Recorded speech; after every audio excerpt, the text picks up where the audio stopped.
இங்க இந்த குழந்தைக்கு பர்த்டே சாங் பாடிட்டு இருக்கும்போது இவங்க அம்மா இருந்துட்டு கேக்லயே தலைய வச்சு அழுத்திர இந்த குழந்தை அழுக ஆரம்பிச்சிருச்சு. என்ன ஆயிடுச்சுன்னு அழுதுகிட்டு இருக்க அப்படின்னு சொல்லிட்டு இவங்க அம்மா மிரட்ட இந்த குழந்தை அமைதியாயிடுச்சு. இவங்க அப்பாவுக்கு என்ன நடக்குதுன்னு ஒண்ணுமே புரியல.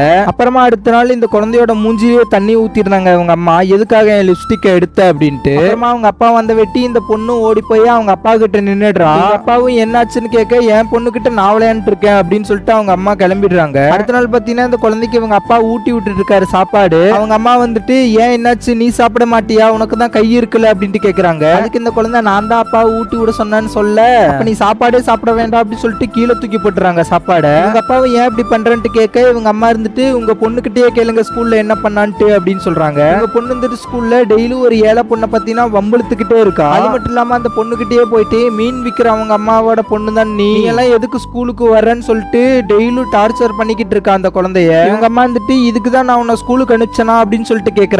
இவங்க பொண்ணு வந்துட்டு இல்லம்மா நான் அப்படி பண்ண மாட்டேன் அப்படின்னு சொல்றா. குழந்தைங்க தப்பு பண்ணும்போது அவங்க திருத்த வேண்டியது அம்மாவோட கடமை தான், அதனாலதான் அவங்க அம்மா அப்படி பண்ணிருக்காங்க. குழந்தையோட அம்மா பண்ணது கரெக்டா தப்பான்னு சொல்லிட்டு இந்த வீடியோக்கு லைக் பண்ணிட்டு நம்ம சேனலை சப்ஸ்கிரைப் பண்ணிக்கோங்க ஃப்ரெண்ட்ஸ். By by.